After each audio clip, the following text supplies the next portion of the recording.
all the same mental skills that we teach high performers are valuable for everyday people. All the things we've been talking about are valuable in CrossFit, but they're also valuable for your home life. There's also this change in how people are thinking about things, about like work-life balance.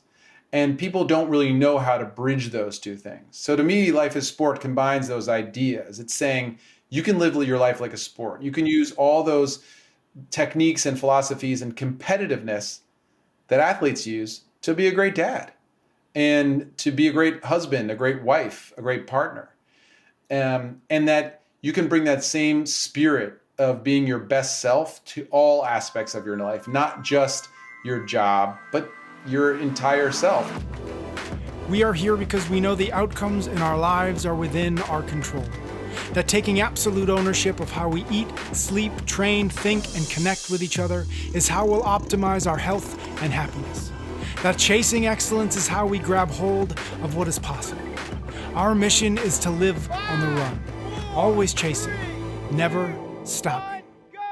Hello and welcome back to another episode of Chasing Excellence. How are you doing, Ben? I'm doing good, Patrick. Thank you. Good. We are joined today by Dr. Jonathan Fader. Thank you so much for joining us, Doctor. I know you like to be referred to as Fader, but I'm going to call you Doctor at least once. Fader. Yeah, listen, you can do the doctor if you really want to. Everybody calls me Fader. I like Ben's background, Fader. It makes me sound like I actually have some superpower. Yeah, like I can cool. Lift people up. He is your father.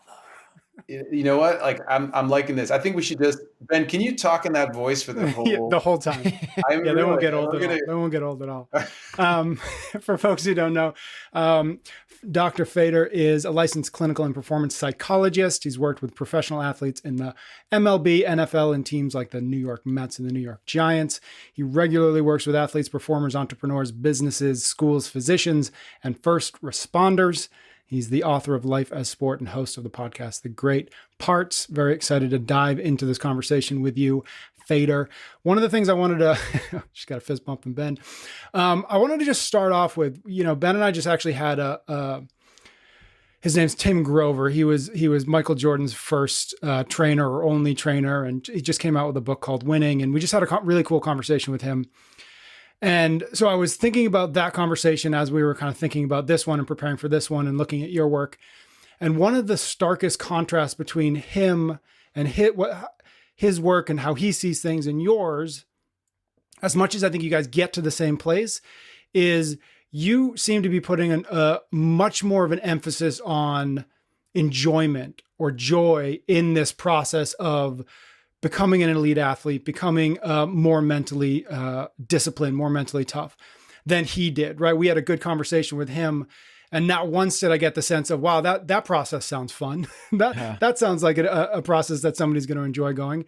And it's not right or wrong, of course. But so I wanted to just throw it out to you and start the conversation there. Where does joy and enjoyment come in the process that you've seen an elite athlete go through to become that elite athlete?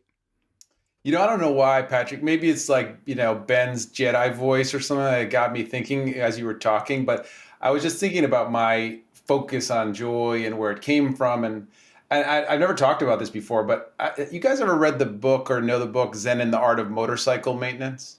Yep. Yeah, this is a book that was written, I don't know, like a long time ago, but it just talks about thinking about being on a motorcycle and how it is a paradigm or like a model for life. And one of the things in that book that really hit me as I read it, I rode motorcycles in my life, and is this idea of what's different between driving a motorcycle and driving a car. What, like from you guys, like when you think about that, what do you think is different? Like from, I don't know, have either of you rode a motorcycle ever? I have not, but I could imagine it would be more excitement, more risk, more freedom, more connectedness. More visceral too. Yeah, connected to the road type thing. Well, that's exactly it. It's like you're connected to what's happening around you, right? And actually the things that you're saying too is interesting, because all those things you're saying, risk and freedom, those are all very much part of being an elite athlete and a performer, right? And one of the ways that they talk about in the book is like in a car, you're kind of like watching your surroundings on TV. Or on a motorcycle, you are part of it. Like you're in it. Like you're in the surroundings as you go down the road. And I think a lot of times about that in life, right? Like, for me, I think, as you drive down the road of being an elite performer, like say, I've had the most experience working with athletes, who are football players and baseball players. You're kind of driving like this, right? Your hands on the wheel, you're just looking at the road so hard, right? And what comes from that, that's what got you there. Like if you didn't look at the road and compete and put your foot on the gas as hard as you could, you wouldn't have gotten to where you are. Yet, and there's this fear, like if I look out the window and take in the countryside, I might not be racing as far as I can, or I could get injured or something like that. But what I found is that when you're at a high stage of the game, you can learn to look out the window. What I mean by that specifically is you can learn to be immersed in your experience, think about what you're feeling, have gratitude, have connection, share your experience with others. And what happens actually for most people is that it informs how you drive. And there isn't this sense of like, if I don't have my pedal to the metal all the time, I'm not going to get where I need to go. Another aspect of this is just a philosophy of life for me. It's like, to me, relationships and meaning and connection are what drives me and have led to the most happiness for me. Collaboration. This is what I think is at the center of being a human being. And if you're missing that, I think you're missing a big point of what it means to be a human being in the end. What good is a trophy? What good is a win if you don't have a connection to what you're doing? That's going to resonate so much with our listeners. It's what we talk about all the time on this podcast is, connection and mindfulness and positivity and gratitude, relationships, meaning, center yourself to create fulfillment in your lives. So I love this. I'm really excited about where this is going to go. Can we zoom out a little bit? Or maybe it's not even zoom out, maybe it's zoom in. How does your practice work? Do you meet with somebody one-on-one? Do you go to teams and present to them in the team meeting room? Do you work with the coaches and the coach sends you people that they think you should meet with? What is the practice of your profession look like if you're going to work with the Giants, the New York Giants? What does that look like? So there's a very famous psychiatrist, this guy Irving Yalom. He's an expert on group therapy. And he wrote a lot of novels about like the therapeutic process too. And what he says is, you have to invent a new way of being for each client that you have. And I firmly believe that. I learned a fancy word a long time ago called ideologue. That's someone who just has one way of doing something and is invulnerable to other feedback or ideas. My quest is to really bring my background, my training, my philosophy, and say, I'm going to invent. If you come to me, Ben, and say, look, I'm an elite trainer, I'm a leader in the field of CrossFit, and I want to get better.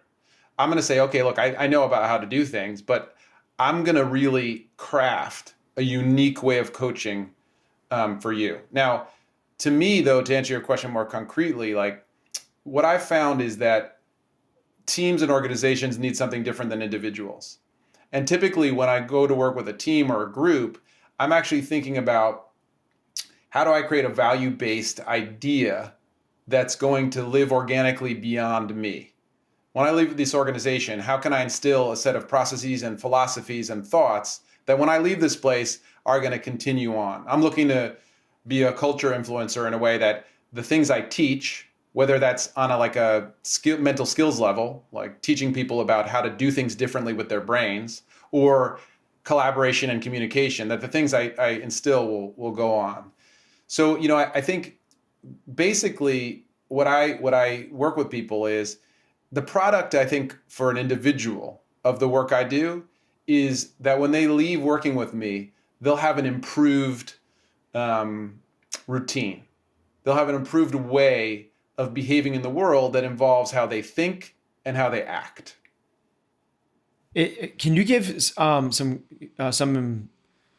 context to what that might look like in terms of those processes, the thoughts. I like the idea of this culture influencer and reprogramming routines. What might be something that, like, in terms of a team, what sort of culture things are you trying to shift, leave behind? And then for individuals, on the individual basis, what are those changes in habits or behaviors you're looking for?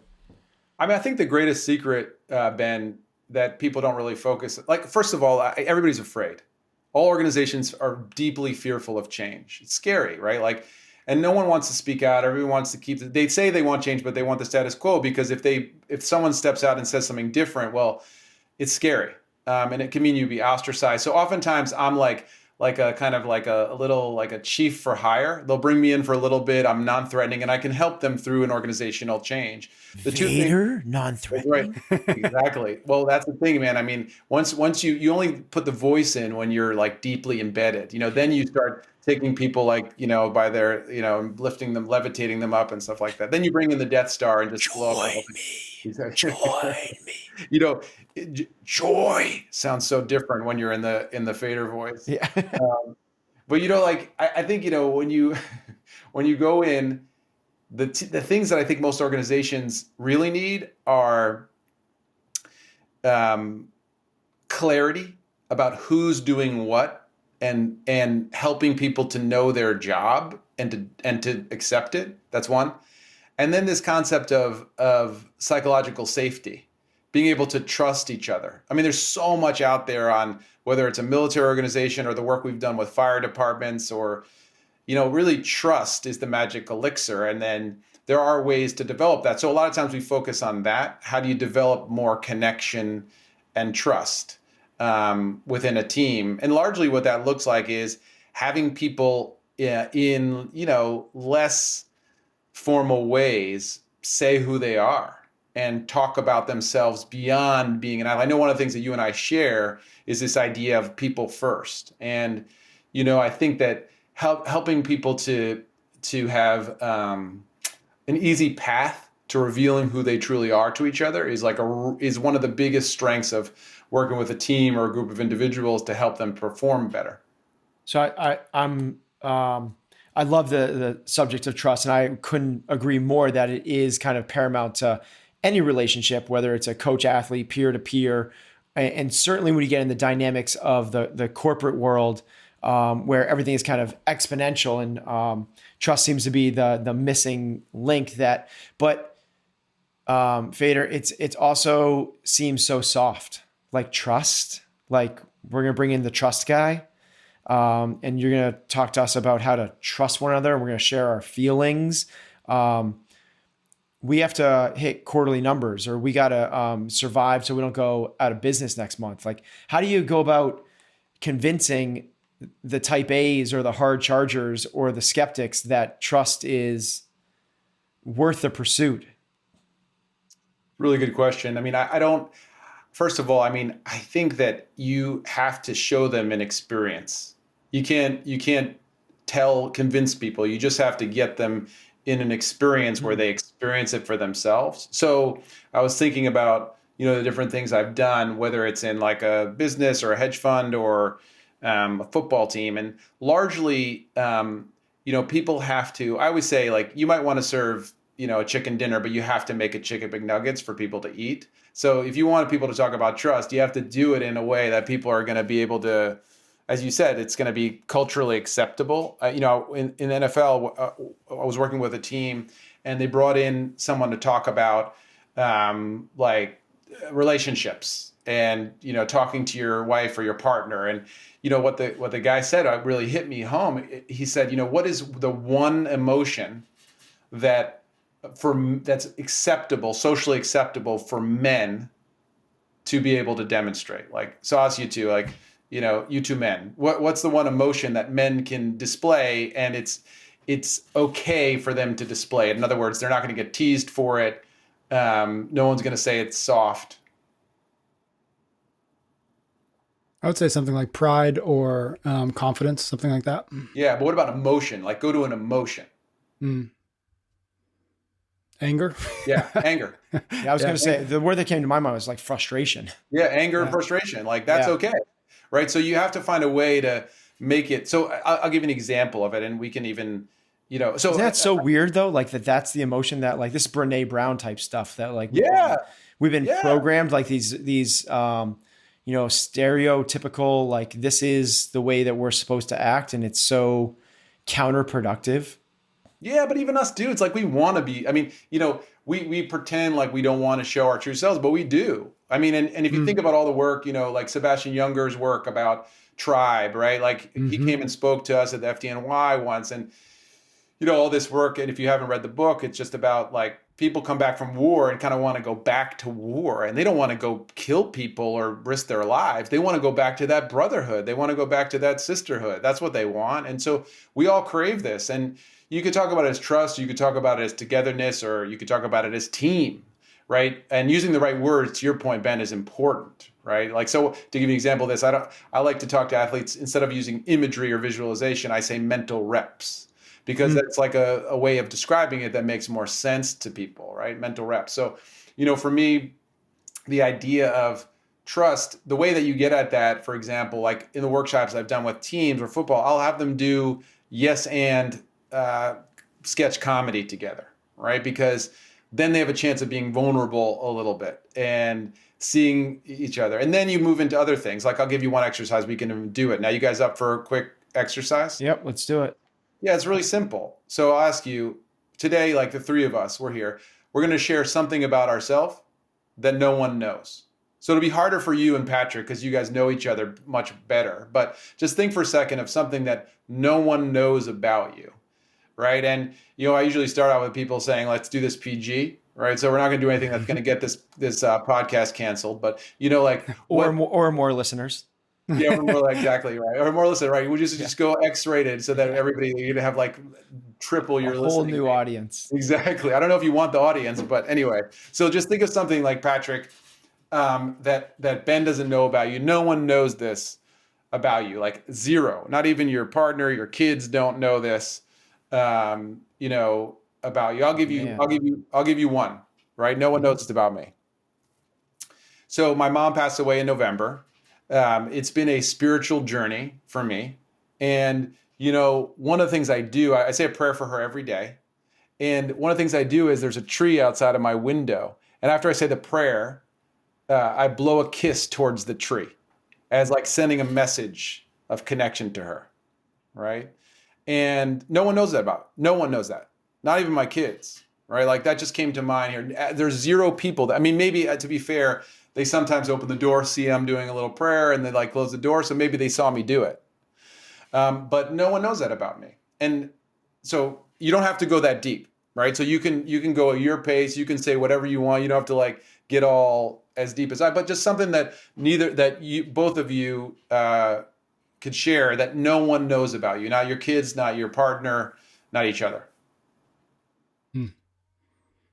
You want to go, Pat? You go first if you've got something. When I brush my teeth, I have an electric toothbrush that buzzes every 2 minutes when you're done. I always brush for 4.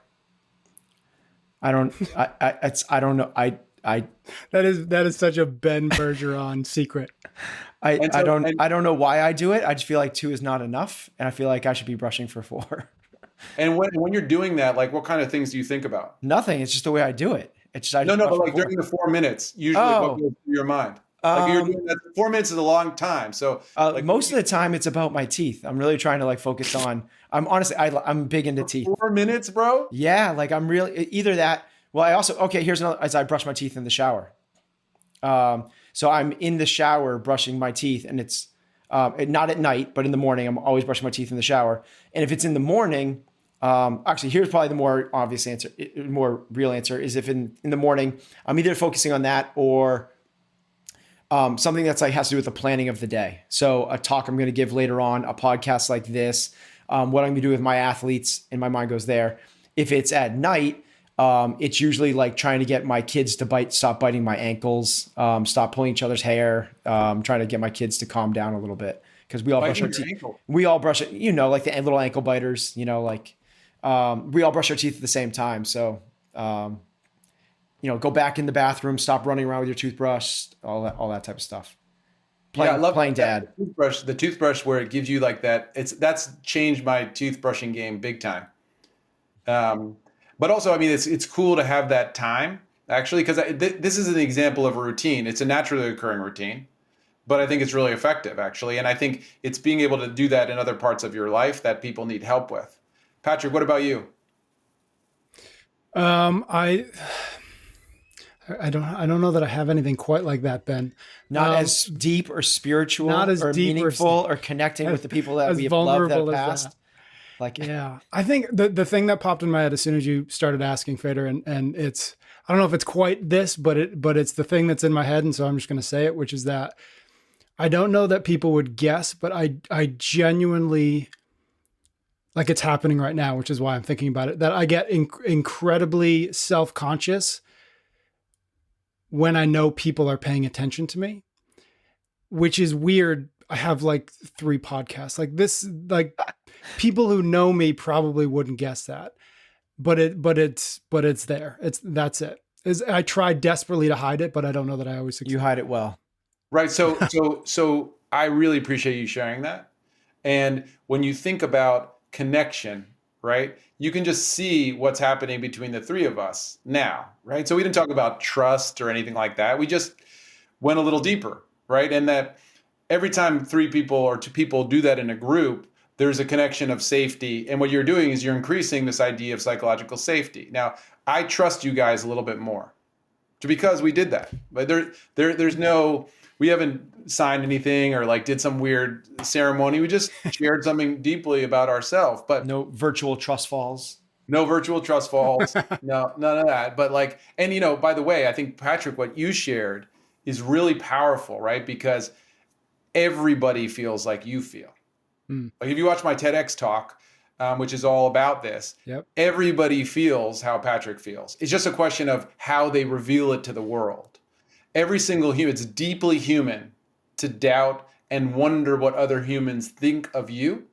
We all have different ways of dealing with that. Some go on offense, some go on defense, some do both, right? But a lot of what gets in our way is wondering in an ineffective way about, you do it in an effective way, but wondering about what other people think. People get paralyzed by that. It really it disturbs high performers and people who are just living everyday life constantly. But anyway, so back to trust, like that's a 3-minute exercise.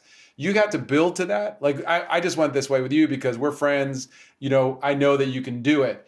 With the average person, you might need to build to it. You can't walk in with a group and do that day one. They will burn you alive. But, you know, like you go and you give a couple good talks about mental conditioning and confidence and imagery and mindfulness and all the gratitude. And then you go to that, you got to get people to it. They have to have some trust. But it's super, super powerful. And even your point, you know, Ben, what you shared too, makes you real to me, right? Like if I'm listening to this, I'm like, this guy, he's doing all these amazing things. He's super successful. Does he even have teeth? Are those just, is this like you born with like perfect teeth, right? Like, look at those things. Like they're, yeah. So now you're like a real person, right? It makes people real when they share these things, even that like routine. And the idea of you thinking your kids running around, it just makes it makes people more human. Love it. So trust, really important when we're talking about the group dynamics. On the individual side, you've kind of hit all these like buzzwords. And I wonder if you could bring some, either like what are some common character traits you've seen amongst the high achievers, or maybe like the why behind why some of these things are impactful. But you've talked about things like mental reps, meditation, gratitude, all these type of like confidence. You said what are these traits?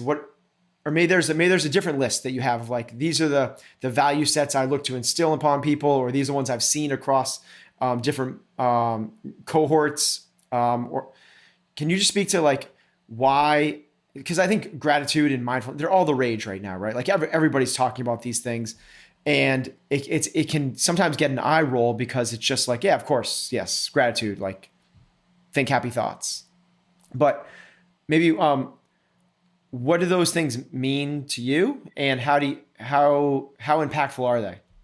I'm just laughing at your eye roll comment because I was in Vegas, pre-pandemic, giving a talk to a big corporation, and one of the exercises I had them do was I said, everybody, like take out your phone, I'm talking about gratitude and power of gratitude. Take out your phone, text like someone in your life and say what you're grateful for, but don't forget to say why you're grateful, because, I always joke to people that there's this special area of the brain that if you're not really clear and specific about why you're grateful to the person, it's going to be affected. It's called the BS meter. And so you got to make sure that so anyway, so I'm telling them this and I'm saying, hey, so everybody texts it. I'm saying, hey, raise your hand if, it's like 250 people, raise your hand if someone texts you back. So I'm like talking, some guy raises his hand and I'm like, oh yeah, what did you text? Who did you text? He said, oh, I texted my wife. What did you say? I said, well, I'm just so grateful for all the work you do in parenting. And I'm grateful for the way that, you support me when I travel. You're not only doing it like instrumentally, but you're also supporting me, kind of my confidence in my job. And that's been really impactful for me. I was like, oh my, that's great. What did she say? She said, are you drunk?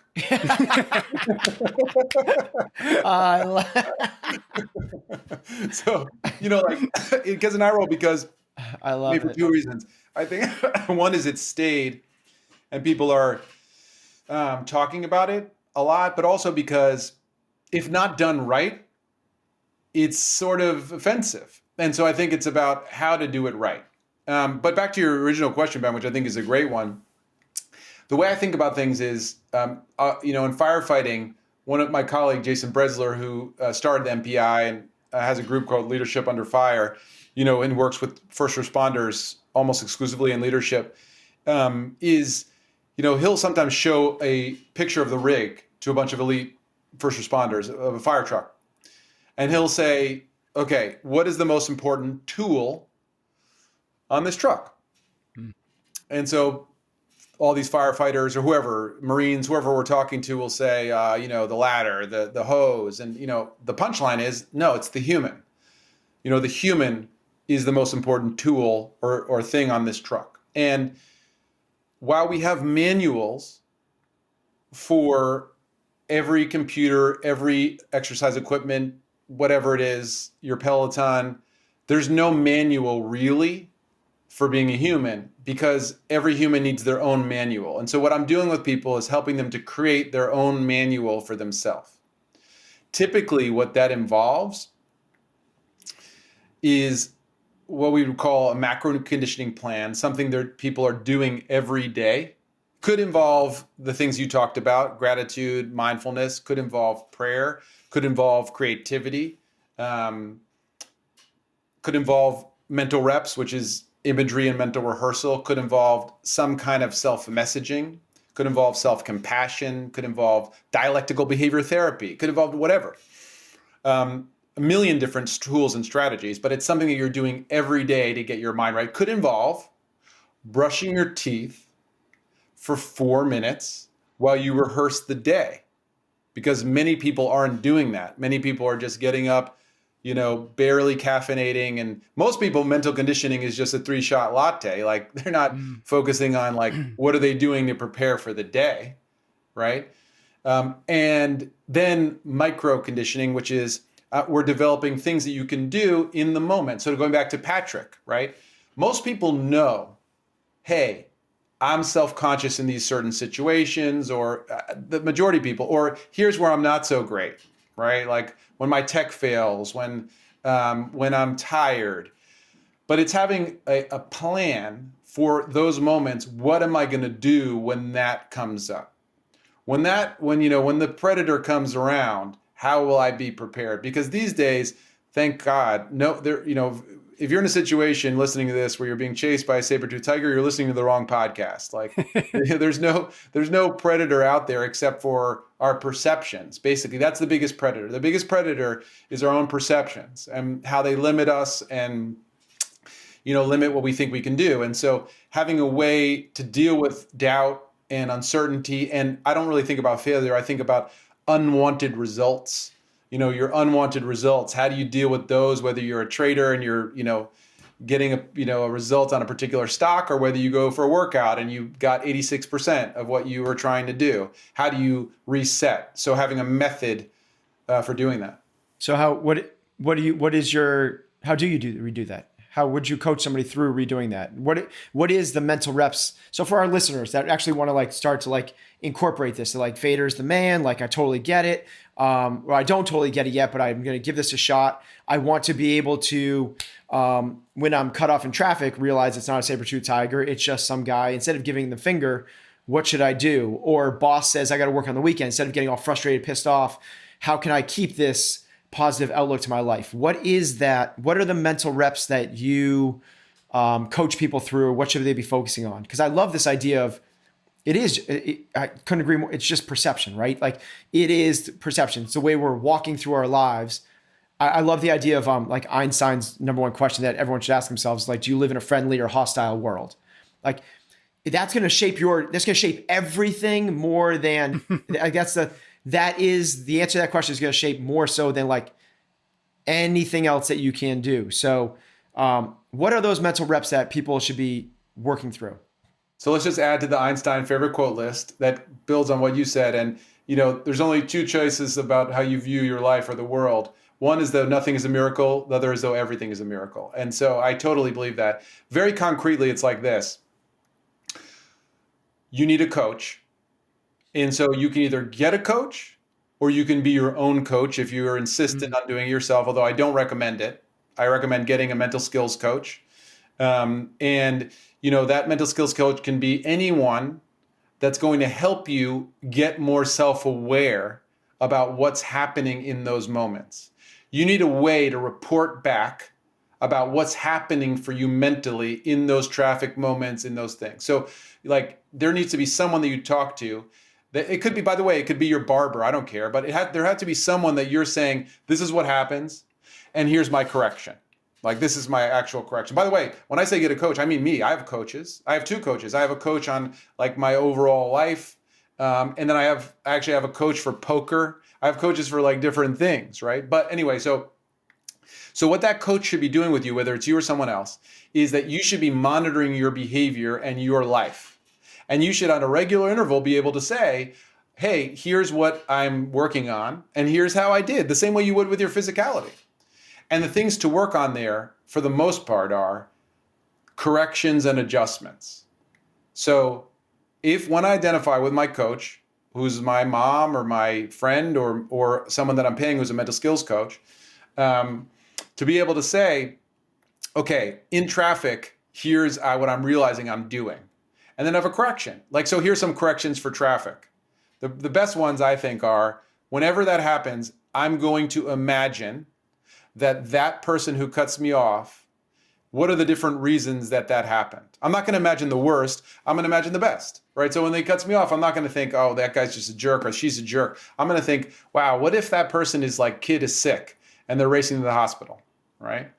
Another thing that you can do as a correction is to think about, how many people right now would love to be in my place as I'm driving along being mad right now. And I don't mean just like around the world. I sometimes think, what I hate? I really dislike doing the dishes. Cutting off, I'm fine with. That doesn't really bother me that much. But like doing the dishes is a big drag. And so whenever I'm doing the dishes, what I think about as a correction is I think, how much will I want to be able to do this? How much will I want to be able to do this? How much will I want to be able to do this when I'm 80? Like when I'm 90, God willing, I live that long and I'm healthy, but how much will I want to have these legs that can stand at this sink and do this? So those are mental corrections that you're doing in the moment, but you can't do it without self-awareness and monitoring. It's impossible. It's just like if you don't have a through band or whatever you use, how can you know? You can't guess your heart rate variability. So you can't, without some way to report back and monitor it. And again, this is a black box. The brain is a black box, but having some aspect of being able to, and that's changing, of course, with technology, but to be able to report back and say, oh, Ben's my coach. Every time, I guarantee you, if I want to get better at the cutoff situation, and you and I are meeting once a week, and you're even just asking me, this is science-based. I'm not just making this shit up. If I'm meeting with you every week and just saying, hey, this is how I did, that's going to be transformative, even if I don't have techniques, even if I'm just inventing. But then it's also the techniques that I was describing in whatever context you're talking about. Love it. So it's like stage one, step one is always that awareness, right? The self-awareness, and having a mental skills coach would be amazing for so many people. If they're doing it on their own, what's that first step? Because I don't have somebody to report to. I don't have a level of accountability. Is it a journal? Is it absolutely. meditation? 100%. Is it? No, I would say a journal. Journal, 100%. Yeah. And less is more. So like what I recommend to people, those journals where it's like, they're usually for like teens, but they're journals where they have like one line journal, like what my day in one line, right? That's a great way to do it. So each day. Exactly. Yeah, that's so something like that, like your journal, Ben, like that is really helpful to be able to say exactly, this is how I did that day on that particular thing. And then what I recommend to people is just have like some sort of Likert scale where you say like 0 to 10, how good I did, and then write down the correction. So with people I coach, I'm not like a coach where I see you once a week and bye. I have more constant contact with people I coach. And so they text me or message me and give me updates about what they're doing. And so, and sometimes actually what I ask people, see, this is what I mean about inventing something for different people. Almost everybody I coach is like so busy running nonstop that what I actually ask them to do is just send me a voice memo, right? I just say, send me a voice memo when it happens, say what happened, say what the correction was. Super powerful if you're doing that through the week as an athlete or as a person in finance. You got to be able to do it during the week, not just, it's just like if I'm working out with you and I just work out with you for 45 minutes and I don't do it the other 7 days, I'm not really going to see any gains. But if I'm doing it constantly through the week, whatever adjustment we make to my workout routine, I'm going to see a major transition. How specific are you, or are they, the people who you're coaching, on what it is they're paying attention to, what it is they're sending you a voice memo about, right? The traffic example. Is it, I want you to let me know every time you feel your heart rate spike and your frustration rise? Or is it broader than that? Like, how specific do you get with people in terms of like targeting the thing that they think is going to make them go from, a 2 to a 10 in terms of their performance? I mean, very specific. In the sense that what we're looking for are the particular things and triggers that happen. So like I give you a personal example, like one of the things I identified with my poker coach, his name is Jared Tendler. He just coaches poker only, an amazing guy.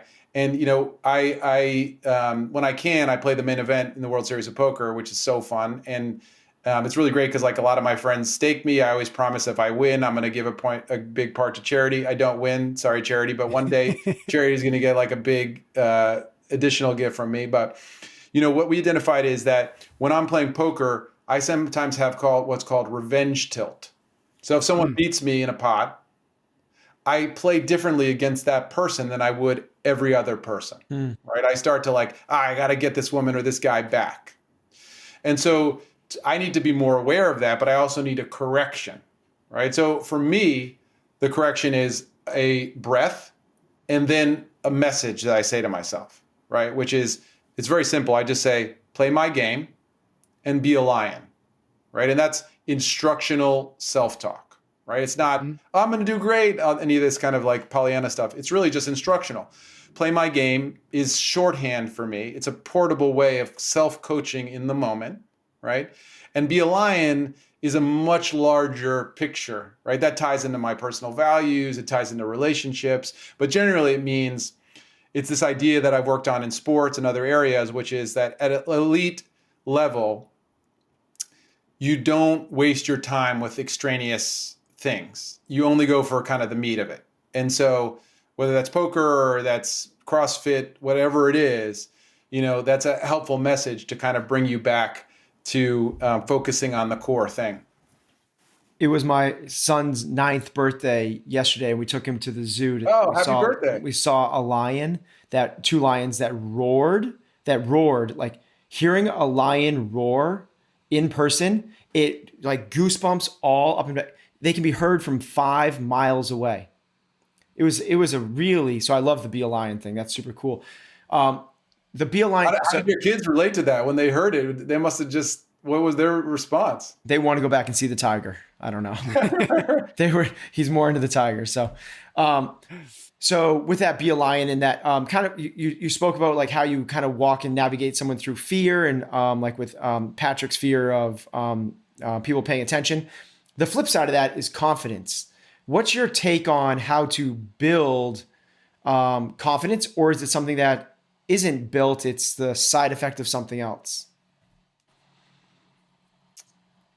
I mean, generally, my thinking about confidence is that the best way to develop confidence is through bridging more and more challenging experiences and having survived them in good effect.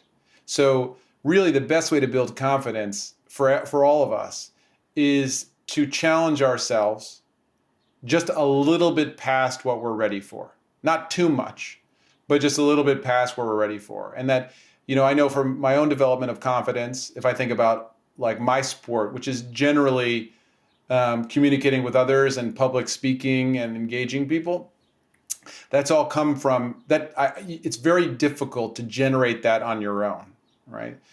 And so it really comes from challenging yourself and putting yourself in increasingly environments with slightly more friction, I would say, right? Meaning more and more challenging, but it also involves how good you are at mastering, two elements of being. I always think of there's three elements to being a human: thoughts, feelings, and actions. And what I'm saying basically is that actions get you confidence more than anything else. Acting, not dying, right? And I'm only really joking around a little bit. Like it's just getting through it and realizing, oh, okay, I can do that. But also thoughts are important. Not in the sense of this, our brains are this random generator that just said, like what Patrick was talking about, our brains are saying stuff all day long, right? Like even on this, if we were just totally transparent with the whole audience, they would be shocked at the kind of things that three of us have thought during this. We all think all kinds of stuff. It's just a random number generator a lot of the time. And a lot of them are not helpful. So you can't control your thoughts. But you most certainly, and anyone who tells you to control your thinking is really out to lunch. And there's a lot of that in my field. It's just not helpful to do that. You can't control your thoughts. But you can certainly decide to respond to your thoughts in different ways, right? And so confidence to me is a result of two things, largely. Putting yourself in environments where you have the ability to be successful, but they challenge you a little bit. And then also getting really good at managing your inner voice, which we all have. Going back again to the that, because it sounds like what you're doing there is going back to your poker example is you find this revenge mechanism that gets triggered, and there's thoughts that go through your mind, or maybe it's just a feeling that you need to get back at this person. But then you said, like you took a breath. Like, why the breath? Like, what's the breath do? There you did. You just took the breath. Good job. Yeah. Well, I mean, I believe me, man. I mean, I don't recommend anything to people I don't do, man. Right. Like I took a breath, and it's funny because, we're talking a lot about kids. If you watch kids when they're sleeping, they just breathe the way that I teach athletes all the time.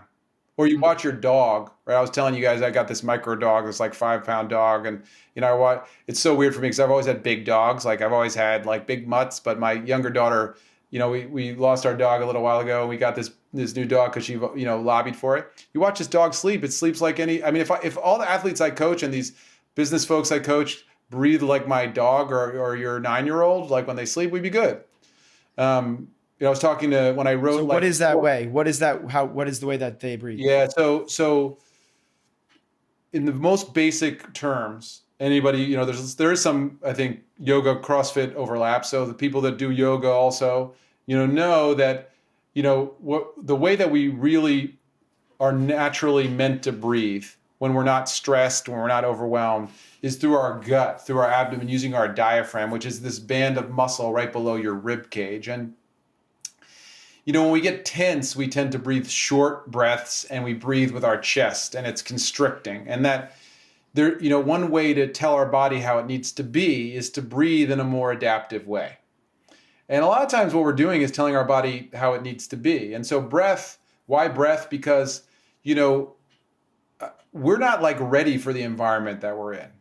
Like this, even this environment where I'm talking to you over this podcast and driving and stress and all this stuff, like our bodies are meant to kind of like go to sleep at 8 p.m. and this is my belief, and wake up with the light and eat with people and run and walk a lot. And we're not meant to do the kind of things we do. And so we accumulate all this stress. And so when in these moments where we feel this, we're turning to the most basic tools and reminding ourselves that we're human. You know, a lot of this is about dealing with your nervous system first before you deal with any of this other fancy stuff we're talking about, and being able to say, I'm going to take a breath because I won't have access to my brain if I don't take a breath. Like the reason I take a breath is not because it's magical.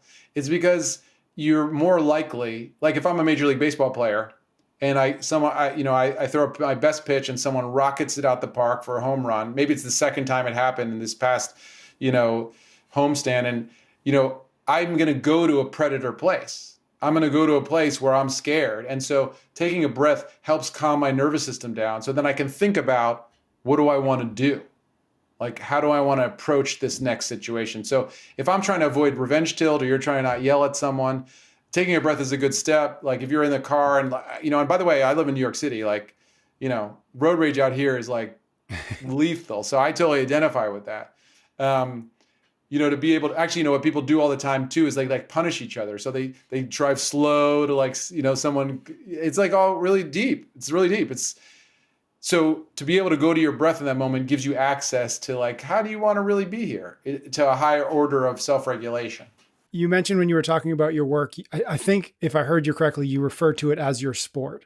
And I know that the book you wrote a few years ago is called Life is Sport. Can you maybe unpack how your work, which isn't a sport, at least as classically thought of as a sport, and how we can live life as a sport? What do you mean by that? And what does that look like in practice, thinking about life as a sport? I just woke up one day having coached Major League Baseball players and football players. And I woke up one day and I was like, wait, maybe all these things I'm doing, I can really translate them to working with bankers and working with parents and working with people who are CEOs and entrepreneurs and all this. And that then I realized actually I was already doing it. But I started to formalize in the sense that my first idea about being life is sport is that all the same mental skills that we teach high performers are valuable for everyday people. All the things we've been talking about are valuable in CrossFit, but they're also valuable for your home life. There's also this change in how people are thinking about things, about like work-life balance. And people don't really know how to bridge those two things. So to me, life is sport combines those ideas. It's saying you can live your life like a sport. You can use all those techniques and philosophies and competitiveness that athletes use to be a great dad and to be a great husband, a great wife, a great partner. And that you can bring that same spirit of being your best self to all aspects of your life, not just your job, but your entire self. And then getting back to this enjoyment thing, to me, I was shocked at working at the highest levels of sport, how many people didn't find joy anymore in what they do. And that's true in finance, and that's true in other areas. People just get so focused on winning that they lose sight of that this is such a gift. To be an elite athlete, to be a dad, to be in a relationship, to have a business, it's such a gift. And so to me, those things fuel each other. Once you can find ways, simple ways, by the way, for me, I just think about, I was talking to someone about this meditation about imagining that your life is someone else's dream. Like the life you lead, we always think about what I don't have, right? Like I don't have this car, don't have this thing, don't have this body, don't have this. But to think about like right now, how many people, and there's 8 billion people or approaching 8 billion people, like how many people would want this? My problems would just die to have not in a sense that you should say, oh, shut up, don't worry. Like that's not what I'm talking about. Like it's not to say like you shouldn't complain or feel, but a sense of, well, if I thought that way, maybe it'll shift how much I can enjoy and be good at this challenge, right? So I think it's giving people, life as sport is giving people method to have a growth mindset and a mindset of gratitude. Yeah, love that. It's very cool. I like that saying, if we all threw our problems in a pile, we'd be really quick to pull our problems back. It's like we one of the things we say a lot is turn your have tos into get tos. You don't have to go to the grocery store, you don't have to go to the work, you don't have to go to the gym, you get to do all those things. And that reframing of things is super powerful. And it sounds like, through this discussion, checking out your work, that it's interesting, it's curious, it's maybe counterintuitive that someone like yourself, working with people at the peak of their game, that your focus seems to be like fulfillment, like happy. You mentioned in the beginning, like the joy, and I think you said happiness. It's the center of being a human being. Like, it seems strange that your job is essentially to get somebody to catch more touchdown passes, but this is the avenue. Like, it's still not like the connection still doesn't seem as concrete as like I don't want to say, but like a physical performance coach. How did you? Let me ask this. What is the goal? What is your goal for when you're working with athletes? Is it to improve their performance, or is it to improve their satisfaction and fulfillment with their lives? Or is it the same? It's a really good question. It's both. And my view is that there's a certain 1% that you can't reach without meaning and joy and enjoyment. So I can get most people through standard means, just mental skills training, right? So teaching them these techniques, getting them to use a mindful approach to have a practice of meditation, doing these things that are pretty, most people do in my field. But that last 1%, that elusive percent, that kind of, we all want to get into this flow state, right? And this flow state is this sense where our ability matches the moment. And how do you get there? No one knows. We just know that there's ideal set of conditions that make it more likely. For me, this missing ingredient is this sense of joy and wonder and connection to what you do. And so, for me, I get the most joy out of both seeing people reach their full potential, but also feeling more meaning in that potential. I think that's a good place to wrap up. Thank you so much, Dr. Fader. What are you working on now? Where would you like to point some attention towards, if anything? Well, people can certainly find me and learn more about my work at jonathanfader.com. We're working on we put out a really interesting podcast called The Great Parts, which interviews people like John Bon Jovi and poker players like Andy Duke, Ryan Holiday, on topics about how to find this joy and meaning and great parts in life. So you can certainly check that out. And you can find me at Dr. Fader at Twitter or Jonathan Fader on Instagram. Awesome. Thank you so much. Thank you to everybody out there for listening, for your ratings and your reviews. And Ben and I will be back for another episode of Chasing Excellence next week. You can get every episode of Chasing Excellence wherever you listen to your podcasts or on YouTube. Until next time, thank you for listening.